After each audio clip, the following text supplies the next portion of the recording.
কুষ্টিয়া থেকে জীবননগরে শ্বশুরবাড়ি আসার পথে সংসদ সদস্য মুফতি আমির হামজার পরিবারের ওপর হামলার ঘটনা ঘটেছে। সোমবার আসরের নামাজের পর জীবননগর উপজেলার হাসদা বাজারে এই হামলার ঘটনা ঘটে। হামলায় আহত হয়েছেন আমির হামজার শালা এবং দৈনিক কালবেলার জীবননগর প্রতিনিধি আবু বক্কর এবং তার গাড়ি চালক সাদ্দাম হোসেন। হামলাকারীরা হলেন হাসদা বাজারের বাসিন্দা মুস্তাফিজুর রহমান মোস্তাক ও তার ছেলে শাহরিয়ার ও রিমন।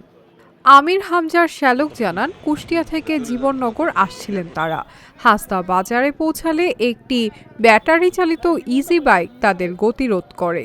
এ সময় বারবার হর্ন দিলেও গাড়ি না সরলে গাড়ি চালক নিচে নেমে কথা বলেন। এ সময় ওই ইজি বাইক চালক দুঃখ প্রকাশ করে।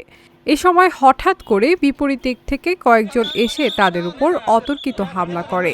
এমপি আমির হামজার শ্যালক বলায় তারা আরও ক্ষিপ্ত হয়ে মুখে আঘাত করে। এদিকে ঘটনার খবর পেয়ে জীবননগর থানার ওসি সোলাইমান শেখ ঘটনাস্থলে পৌঁছায়।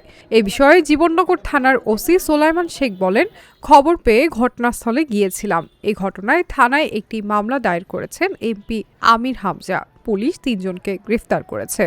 ভাই, বিষয় হচ্ছে কি যে আমরা এমপি সাহেবের গাড়ি থেকে নামছিলাম। নামার পরে রিমন নামে যে ছেলেটা আছে ফুটবল খেলে এখানে, ও কোনো কিছু শুনিনি, না শুনে আমাকে মোটরসাইকেল দেখেছে মানে আমার এখানে ঘুষি মারে, এখানে রক্তপাত দেখছেন কি অবস্থা।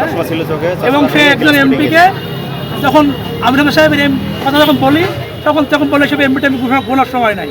হ্যাঁ, আমাদের দল ক্ষমতায়, আমরা হচ্ছে দেখবো কিসের এমপি। হ্যাঁ, এই কথা বলে সে ওইখান থেকে মোটরসাইকেল নিয়ে বের হয়ে চলে যায়। এই হচ্ছে বিষয়।